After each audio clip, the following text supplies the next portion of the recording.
I'd like to welcome a pan enthusiast, an outstanding panist in his own right, an entrepreneur, founder, and director of business development of MITTCO, Mr. Akua Leith. Akua, how are you feeling? I'm excellent, Harvey. Good, good. So, what does the acronym MITTCO stand for, and how did you come up to choose that name for your company? So Medco Musical Instruments of Trinidad and Tobago Company Limited. Um, we chose that name to allow futuristic plans to unfold. We are currently manufacturing steel pans, but we believe in the future other things may pop up, and we also have other indigenous instruments from the Twin Island Republic that maybe we can go into manufacturing it. So we wanted to have a broad name, almost to encompass anything Trinbagonia now and in the future.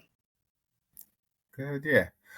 So, for those who don't know, tell us briefly about the company and its mission. Well, Medco, it comes from different points, but the current um, Medco currently is a Steelpan manufacturing company operating out of Diamond Vale, Diego Martin. We were able to set up a facility that allows marketing, sales, business development on the administration side, and also manufacturing on the other end, all in one space. Mhm. The whole idea behind this type of setup was to really bring proper business acumen to the table, have proper customer service, have a location where customers can come and have a showroom to test instruments and also see the process. We also see this as a campus where we want to kind of encourage and instill and motivate or almost engender to the youth that steelpan manufacturing is a viable career path, and this is a venue, or this is a space that you could start that journey with. So we want to be involved in internships. We want to be involved with apprentice teaching, workshops, and so forth around the manufacturing industry. Mhm. When was the business launched? The business was launched on August the 11th, which is now known as World Steel Pan Internationally 2022. But we registered the business in 2020. Mhm. I see. So, looking back a little bit, what was your perceived need? What were you trying to fill when you conceived the MITCO? There had been attempts to try pan factories before. What did you see that you could bring that was different? So, ironically, the vision I got in 2020, in 2018 wasn't just a manufacturing facility. I mean, I've been in the business of Steelpan for quite some time. When I see the business, I've been a performer, I've been a teacher. I performed the National Steel Symphony Orchestra. I directed the National Steel Symphony Orchestra. I was a adjunct lecturer at UTT. So I've been involved in the community space. So in 2018, I mean, it was a vision, and I say it was a vision from God that we have to stop. And this is what was told to me. We have to stop seeing it as separate things. It is not that you're a steel pan player and I'm a builder and you're a tuner or I'm an educator. No, it's one ecosystem. And if something happens to any part of that ecosystem, the other parts will feel it. So in 2018, the vision that came was to develop that ecosystem. And what came was 8 pillars, 8 necessary pillars to have the ecosystem operational. So one, manufacturing, which is normally pillar one, but there's 7 more to that. Two would have been a conservatory slash institute. Conservatory was really to deal with the music side of things, the performance, the technique, the composition, the arranging, the transcribing. And the institute part of things was to deal with the manufacturing, developing builders, tuners, groovers, production assistants, and all these different things. The third part of the pillar was a private orchestra, which would have acted as a marketing giant towards the other 2 pillars. Okay, this group of persons would play on the instruments that the manufacturing place developed and carry that performance to the world, showcasing the possibilities of the end product, and then work its way back with a mission of putting pan in schools around the world. The fourth pillar was a museum showcasing where pan came from ping pong, five note, convex to concave, rusty drum, chrome, powder coated, painted, whatever, what all that happened within the journey from the late 1930s to now, and then a Hall of Fame. Who was responsible for those evolutions? Who were the persons who came up with these visions or these ideas to carry this vision forward as a Steelpan Max? We need to have a Hall of Fame. Pop, reggae, you're talking about jazz, you're talking about rock, basketball, all these different, what you call great institutions have, like I say, iconized or even mortalized these these icons. So they live in a hall of fame. So things to look forward to. The sixth pillar was a pillar to deal with research, development, and scholarships because we need money. We need money to go deeper into the research, and we need monies to send the youth and even the young at heart who are interested in getting more information towards things that will develop the industry. So we need to have something to support that energy. Seventh pillar was a festival. We have Panorama, and Panorama have its place, and Panorama continues to have its place and will never stop having its place. But we need to balance that spectrum where competition doesn't only live, but creation also has a place to live as well. And this festival will involve the international market, showcasing what they have done with our national instrument and how that has impacted their culture and their spaces. But have these things operating out of the energies of Trinidad and Tobago. And the last pillar was a performance space. Again, love Napa, but there's this crazy idea of this performance space with retractable roof and revolving stage and all these different things came as well. Just to bring Trinidad, as a good friend let's call it, to become the global focal point towards Park. So that is what I was carrying in my mind 2018, 2019, 2020. But of course, as these things come, when you start to put it down on paper as an entrepreneur in terms of business pursuits, you have to start with one. And definitely we started from the top, which is the instrument, and we started unfolding the manufacturing space, which is now MITTCO. So that's the full story. Wow, what a vision. Could you tell us about the team you put together? Yes. So from 2018, again, you have this idea in your head. You're just sharing with persons who would have carried the same energies. So I would have talked to my mentor at the time, Mr. David Hackett, a retired banker. I was talking about numerous things in terms of community groups and all that. And he was one who gave me back a real strong feedback pertaining to the possibilities of this ecosystem working. So that happened. I met Mario in a car park, and again, I would have shared with him maybe for 2 hours. We're talking about, hey, we need to come together as one. We need to come together. We really need to see how we can work as one to carry this industry forward. We have too many loopholes and too many things are not being handled. And then Dr. Len Bookshop would have worked with the NSSO. I would have shared a vision with him back in 2019. And I went on to work with Phase 2. And in that space, I was introduced to the Hannah Brothers. And within Dr. Sharp and myself, I would have shared the vision with them as well. And of course, they came in as mentors and then took a partnership with us to take this forward. So the team unfolded organically. I didn't know where or how things would have happened, but I think again, all designed. Very good. You know, it's very impressive what's emerging with the pan scene in Trinidad and Tobago, as you're explaining here. Individuals like yourself have come to the realization that success is incumbent upon collaboration Yes. between the artists and the business sector. When did you come to that conclusion?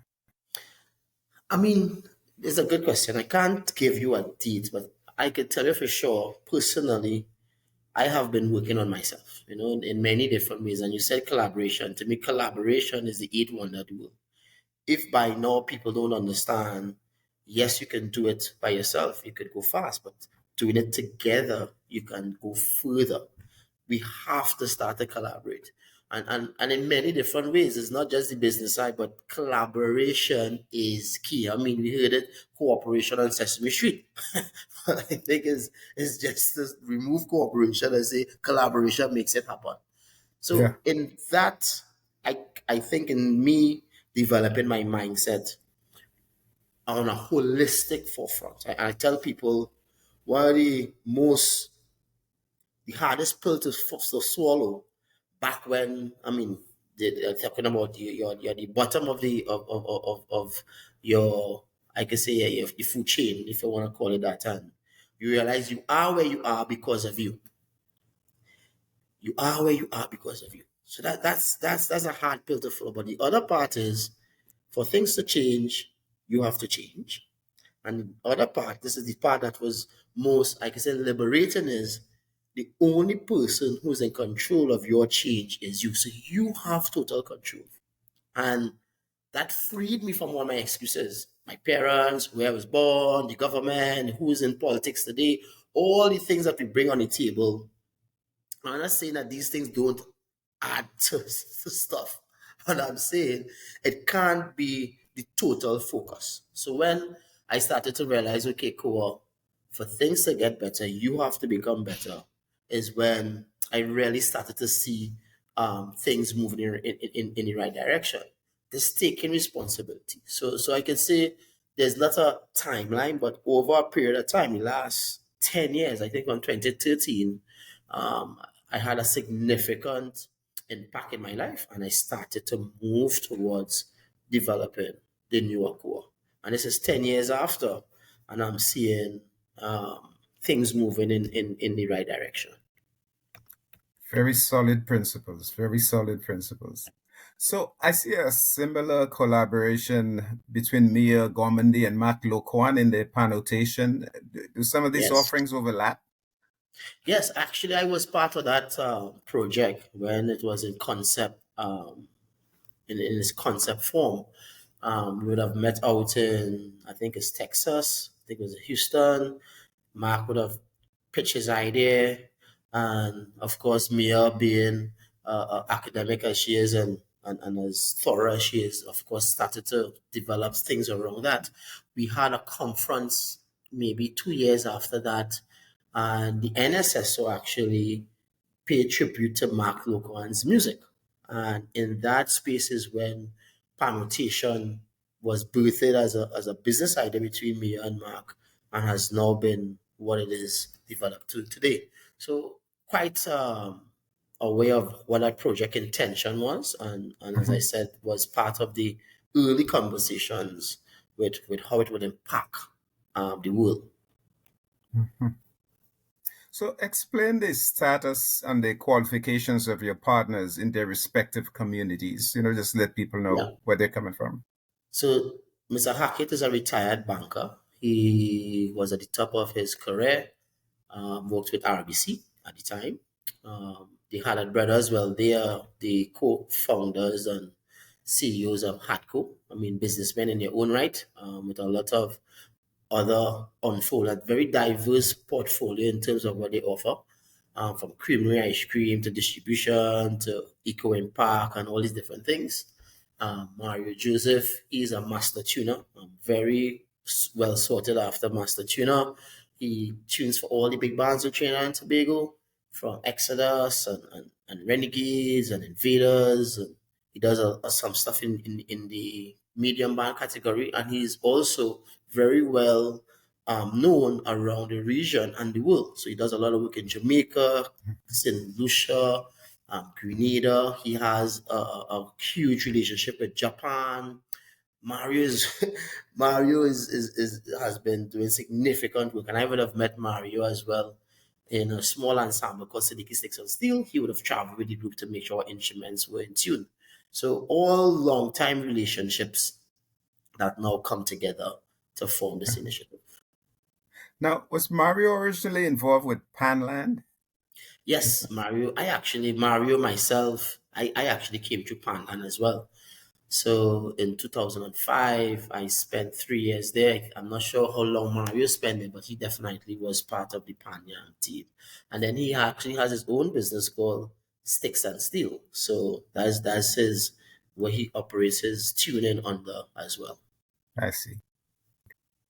How many workers are employed at MITTCO right now? Currently, we have maybe 27 thereabout. That comprises of admin staff, custodians, maintenance, professional builders and tuners, assistant production staff, and so forth. I see. Mario oversees the production process? Yes, he's the director of production. Okay. How much of the process have you been able to mechanize? So that's a good question. We honestly, in our research, Mario and I would have seen technology that literally 3D printing pans that you could literally put a sheet metal, program it, and it will make the pan into that mold that you want. But we saw it as we didn't want to go down that route. We wanted to take the route of maintaining the craftsmanship and developing more craftsmen around the industry rather than going to mechanize the process. What we did do, we did add technology alongside the craftsmen. So, like for instance, instead of just having hammers, there's the pneumatic system, which other artisans use as well. Right. We have rotor tables in terms of helping with sinking. We have tuning tables that help with the process of maneuvering the instrument. We have a laser cutter that helps with cutting the skirts. We have kilns that we help in burning the instrument. So we have put in technology into the process, but still heavily reliant on the craftsmanship. Very good. So, what's the turnaround time to produce a pan? Yeah. So one of the things was no people see a company set up and think mass production. But what we did, we started our production a year before we launched the public. So as much as we were launched in 2022, we started our production in 2021. So time we got to launch, we already had 9 months of inventory into the factory. Building up that inventory, launch it to the public, and then replenish that inventory as we go along. So the turnaround time for MITTCO is quite shorter than the traditional manufacturer. But it's still we have a problem with our tenors because I mean, even although we did that, I don't think we produced enough tenors to maintain a fast turnaround time. So we are still playing catch up with tenors. And then, as fate have it, in the middle of us unfolding MITTCO, the chrome factory in Trinidad and Tobago burned down. So as much as we had a supplier that was a few blocks away, we now have to ship our pans all the way to Iowa to get chrome and then bring it all the way back to Trinidad. So that also is affecting our turnaround time. And then we get our raw material from Japan. So all these things are things that were already on the plate. Mario had a supplier in Japan that he used, and we just continue that relationship. And that relationship is going well. It's just that, I mean, Japan is not round the corner. Right. So, of course, that also affects. But we do have enough raw material in the ground to maintain a certain level of production while another container is making its way to Trinidad. But the chroming, of course, that's a process that you have to fill a container of pans before you send it out to chrome. It's not that you can send one at a time because the price of that wouldn't make sense, right? So that is the only thing. Currently, we have everything in stock but tenors. And what is the major demand? The major demand falls on the tenor. So we Tennis. do have some customers in waiting line. I think the longest we had was 1 year, but that time it has been shortened and shortened, and continue to work towards shortening that time even more to the point where you could walk into the factory and within some weeks you could get your part. Yeah. I was going to come to that chroming situation. Yeah. But normally with your staff, how many pans could you produce in a day, assuming everything is in place? Each artisan works on 2 units a day. Name it two tenors, a pair of seconds, a pair of guitar. Well, the guitars and cellos is a little more. We are thriving to do at least two ensembles a week per two ensembles. We're ensemble in our descriptor is three tenors, one guitar, one cello, two basses, three tenors, 2 seconds, one double tenor, one guitar, one cello, two basses. So with that orchestration of instruments, we have a variety of instruments being made every day. We estimate of doing 1,000 instruments a year.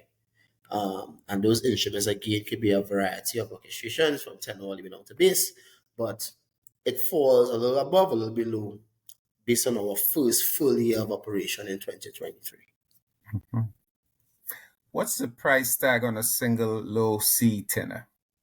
And so we have, well, the US price, and it comes in a full package outside of a stand, is 1,300 US, a little more than that, maybe 1,349 US. And we did that research coming in, looking at the full market, local market, and the foreign market. We saw in the local market a tenor could come in between 900 to 1,000 US. On the foreign market, tenors are coming in at 3,000 to 4,000 US. And I mean, as a Trinidad company, nobody's going to buy a tenor pan for 4,000 US. You know, if Correct. you translate that to TT dollars, that is 28,000 TT dollars you're talking about there. So we have 9,300 TT, and in that package, there's a case, you get free case, free PF fan sticks. We have an online educational program that you have access for a full year that really takes Martians, persons who know nothing about pan, from the point of unboxing into playing a few simple songs, one being Happy Birthday. As I say, you could play for Oh, every birthday party. We have that. We have a certificate of authenticity that showcases that this pan is a bespoke pan made for professional artisans coming out of Trinidad and Tobago. And you also have a free blend once you are from the island, and within the package as well. So we really wanted to be as affordable and to be yeah, less hassle for the customer. When they come in, they will be able to just from their instrument go to home and set it up and have to play. And that has been doing well for us thus far. The yeah, reason why the stand is not inside of that package because we're still trying to settle with a proper stand supplier, at least in terms of the frequency or the availability of stands based on the sales that are coming in. But I I can see in see. the future it will be a total package which will be priced. So, how has the chroming situation affected your price? It obviously you have an additional cost here. I, were you able to maintain your offering at that price, or did you have to adjust your price? To be honest, we are burning. Our margins are very small.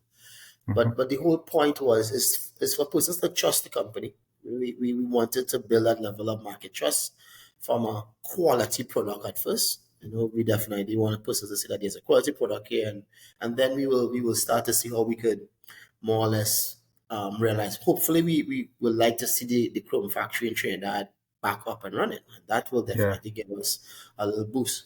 But outside of that, the chrome, though, it is a superior chrome to what the island has experienced. So, in a nutshell, as much as there's a logistical nightmare, it did add to our aesthetics and our quality of song. Because, I mean, the chrome doesn't just appeal to the person, but it also adds to the song. So, we have a supreme chromer out at AIH, oh, Russ, who is doing a fantastic job. And I think that has given us a market entry point when it comes to the aesthetics of the instrument and the solar quality. The chrome is really high quality, and I think the customers definitely enjoying that. mhm. So, when someone in the US purchases a pan, how soon before it arrives at their door? I mean, But assuming you have supplies. yeah, so DHL, FedEx, so as fast as Amazon. So the same procedure. You pay for your pan, the pan is ready to leave. We call DHL, DHL picks up the instrument, and within 2 days, it's at the door to the customer. So the logistics behind the company, which we really get the support from the back end of Hardco, moving containers back and forth and pans to and from all around the world, we really do have that lockdown. And as I said, the experience of Hardco really brought that to the table. So a customer, even if it's sea or air, we can get it to them um, based on the time of that particular transport agency. So if it's sea, of course, it's a little longer. If it's air transport via DHL or FedEx, of course, that's much faster. Right. And what guarantees do you provide with the purchase Yeah, I when think it's, person? it's almost an onset lifetime guarantee. Um, a pan itself, just in its truest nature, can last you a lifetime once you take care of it. I mean, once you at the end of playing, you clean it because that's something that comes with our package as well as a care kit, where you clean it, you store it in the right temperature, and then you maintain it. So if it's you are soloist and you are doing the right things, your pan will need tuning maybe for in a year or two. Yeah. And we also afford customers that after sales support. We have we say that when the tide rise, all boats rise. That's one of our first philosophies. And we also say the relationship starts with the purchase. We just don't want to sell you a pan and leave you high and dry. We sell you a pan and we want you to be able to access us for whatever your needs are beyond that purchase. So the relationship starts from the purchase. So as I said at onset, lifetime guarantee that the instrument itself could stand the test of time. Mhm. And purchases can be made directly on your website from anywhere in the world. Is that correct? Anywhere in the world. We have online drop sales point. We have a website that affords that. You could have, in terms of transferring, we can send you all that information. We have a very significant CSR, customer service rep, who is on top of a game, selling quotations, staying on top of customers, walking them through your online process, because sometimes we assume persons understand how to how to do these things online, but we definitely give them the support needed, Right. um, until that transaction is unfolded. Uh-huh. What about large orders like for schools and organizations? Do Yeah, the they? mission is spanning schools. So we are moving ensembles across maybe 16-piece ensembles. We did a 24-piece ensemble. There are orders coming in for 60 pieces ensemble. In our warehouse right now, we could outfit maybe two large bands, Trinidad size, with basses and cellos and guitars. We do have inventory to Mhm. outfit those things in a short time. However, point to note, as much as we are building out stock, there's the tuner. Let's talk about this one part of the the building process. The tuner tunes on the raw stage. The tuner tunes on the final stage as well. So the industry is really purged with not having enough artisans. So I think we're in a critical situation, to be honest. For this industry to even survive the next 10 years, it's almost like training has to start last 10 years. So Yeah. training is the lifeblood to keep this industry floating. So that is always part of the delay. You just don't have enough tuners Mhm. to deal with the demands that are coming in. So you have to measure that and more or less manage that expectation to the customer. All I might have basis set up, but okay, the tuner has to go through his process to have the pan ready. So I think, and that's part of our mandate as a private company, is to really start, and we have started already, apprentice learning alongside the professional artisans in the factory, and to 10x on that in the next few months, and then 10x on that again in the next few months after that, just to at Mhm. least get a certain amount of persons interested. One of the things we do in the factory, just to give you an idea of how we plan to engender that sort of activity or response, is we have tours which we call awareness advocacy. So we have a lot of tours coming through the factory from primary school all the way up to adults. Because if the kids are not excited about it, you definitely have a dying industry. So from the Yeah. kids that never understand the process, they never understand the heritage, the history, the movement of this art form, and then get them excited for maybe in the future wanting to become a tuner or a builder. So we are seeing that momentum is being built, and we are getting more and more interest in persons wanting to come to learn the art of tuning and building. So, of course, there are individual tuners that are out there who have been building pans Yes. um, for years now. How do you make it attractive to them to come to book for MITTCO as opposed to their traditional way of working, Yeah. individually? So it's almost at the point where, again, there's the word competition, which I tend not to use. I like the word creation and cooperation and Yeah. collaboration. So everybody is to see themselves as part of the bigger picture.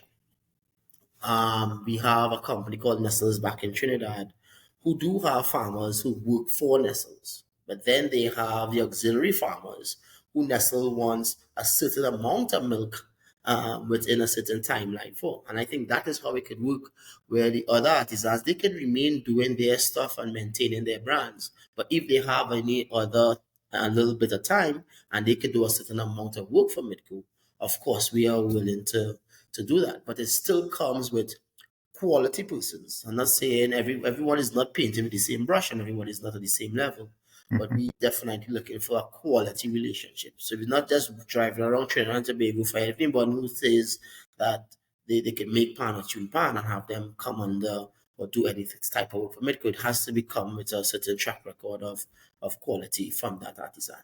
And not just locally. We have opened up our doors to the foreign tuners and builders as well, which we have the title of satellite tuners. Because let's say we have a market out in the States, we should be able to identify 3 tuners in the States who could do the after sales support for some of these businesses that we would have collaborated on. And even from the point of bringing in artisans in our space, for them to see our processes and free to learn from their processes. And of course, the sharing of information will only just create better artisans across the board that could serve a greater portion of the market. Excellent. Now, I see you created a 24-carat steel pan. Is that right? Yeah. So it's gold plated. It's a gold plated steel pan. It goes through the same process as a traditional pan, and then at the coating stage, instead of coated with chrome, we coated this pan with gold. Yeah. Wow. What's the tag price on that one? That's 11,000 US. Wow. That is something else. What's the sound quality? How different it is from the chrome pan?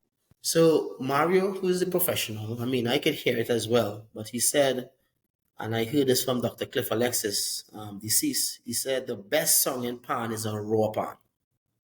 The best song in pan is a raw pan.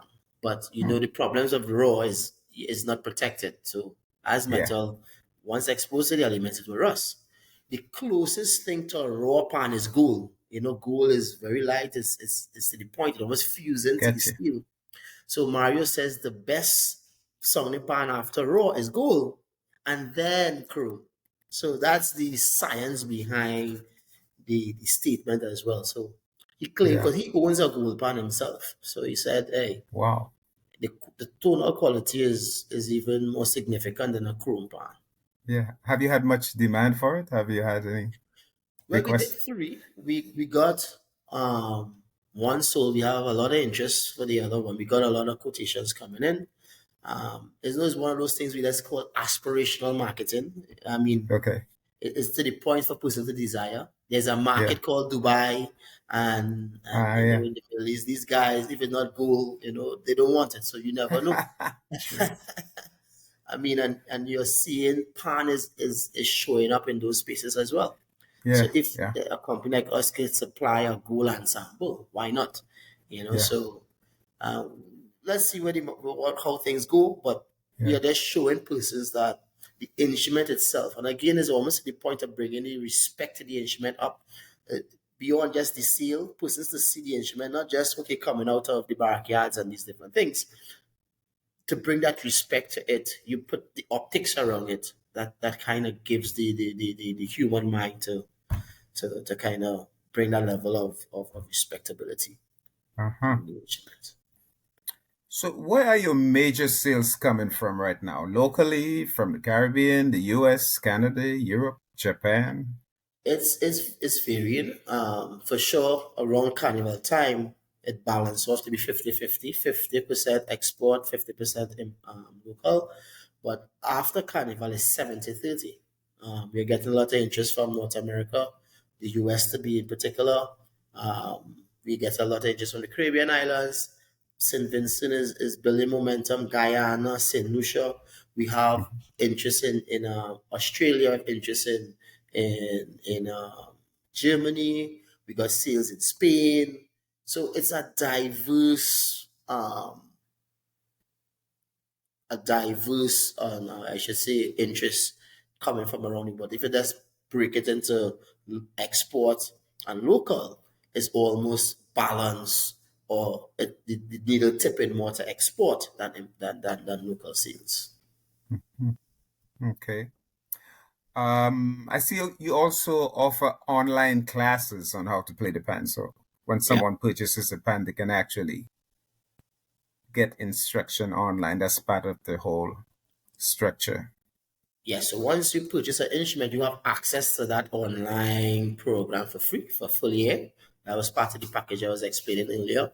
But you could also subscribe for, I think it's 10 US on your own, 10 US Mhm. a month, to have access to that online program. What we've done so far is that's the beginners program, which takes you from unboxing, as I said, how to hold a pan, how to take out the case, how to secure it, how to hang it up to the waist height, how to Right. hold the sticks, what is a rim, what is the skirt, what is the notes. We carried through a series of three scales: C major, G major, and F major. And then we are teaching three songs within those three keys. So at the end of that full program, you should be able to demonstrate confidently on the instrument. We are going and do an intermediate program and an advanced program within this year as well. So the online academy will keep growing in that space with pre-recorded videos, and you can stop, you could pause, you could rewind, you could go over that sort of thing. Beyond that, we are planning to go in person, but that's in time. Okay. Okay. Akua, a little bit about yourself. Tell us about your earliest involvement with pan. How did you start playing? Well, I started in secondary school, Southeast Port of Spain Secondary School, Form 1, school panorama. We used the Massey All Stars steel pans.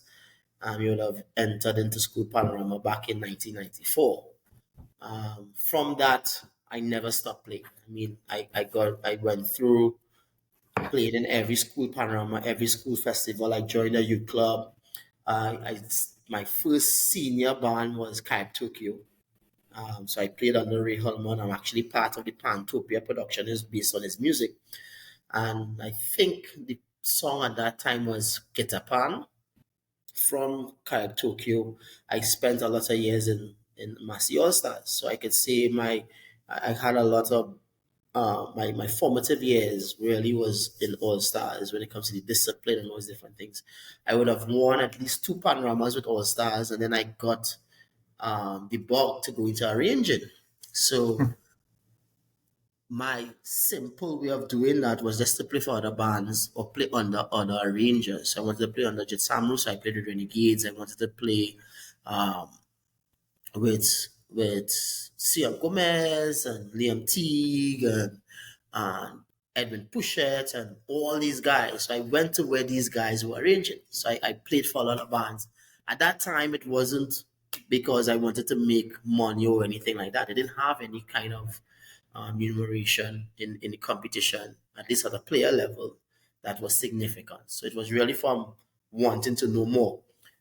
Beyond that, because all these things happen simultaneously, the community unfolding, then it had the education unfolding. I wanted to really understand the theory behind the music. So there's a community group called Trinity All Generation School of the Arts, which afforded persons who didn't have the money to pay for music classes an opportunity to do their grades on the Royal Schools and the practical grades on the UE.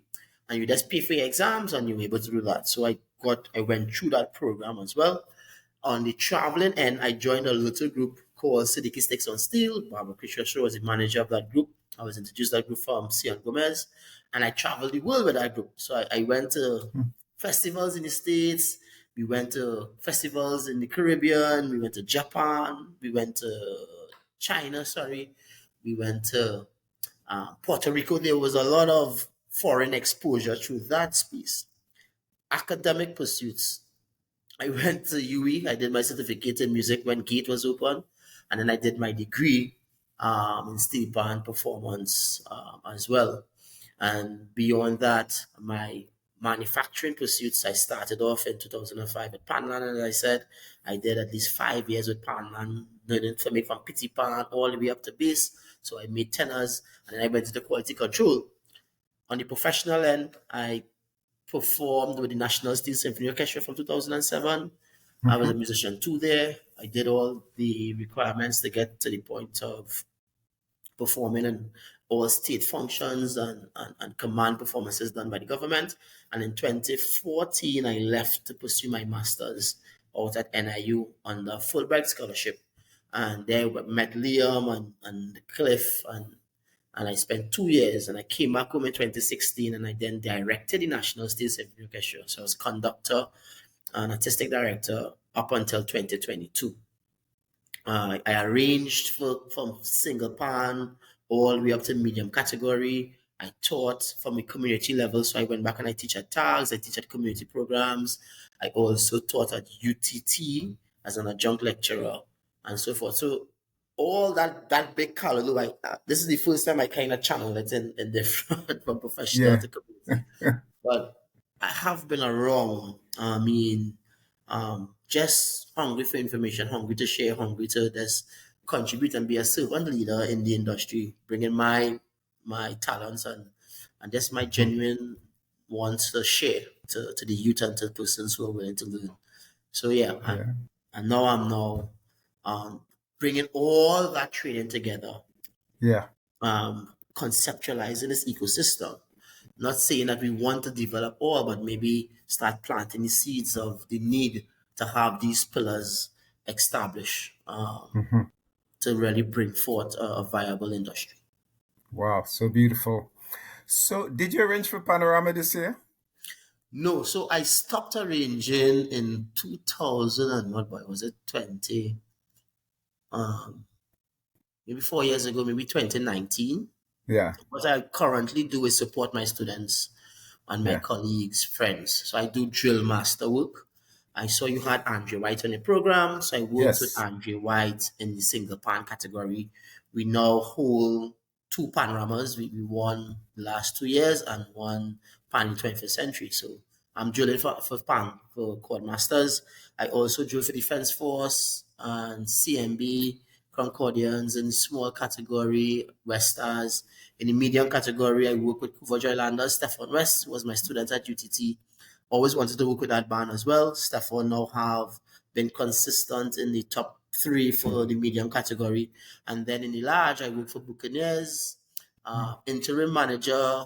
I work alongside and Sion and that team, and also drill master. I also give some consultancy work on Skiffle Bunch and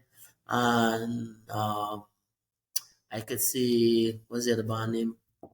Well, a few other bands which I just Yeah. genuinely share the process we go through. So drilling has been the new thing over the last 4 to 5 years, and Yeah. also some management stuff as well. Maybe Wow. going back to arranging in the near future. Boy, you stay busy. So, Yeah. Akua, is there anything we didn't touch on that you would like our viewers to know about MITTCO? Um, I think just for persons to see pan as a viable thing, especially on the heritage side, all Trimbigonians, we have a saying that we say a pan in every home. You Yeah. know, once you're from the Caribbean, we have a saying a pan in every school. You know, there's a few things. There's this idea that came to me that God entrusts us with this instrument to develop, to have a Caribbean voice to share with the world. Mhm. So once you're talking Caribbean, you hear reggae, but you also hear Steelpan. So how can we now come together as the energy of the Caribbean and really share this instrument with the world? Is some of the things that the collaborative moves that we have to make as this um, series of islands we call the Caribbean. Beyond that, look out for Pantopia. Pantopia is happening right now. We have one more weekend for that, unfolding in phase two Panyard. And then in the near future, we are unfolding the MITTCO ensemble. We are open for performances, concerts. We are not planning to go into competitions for anyone who had that question.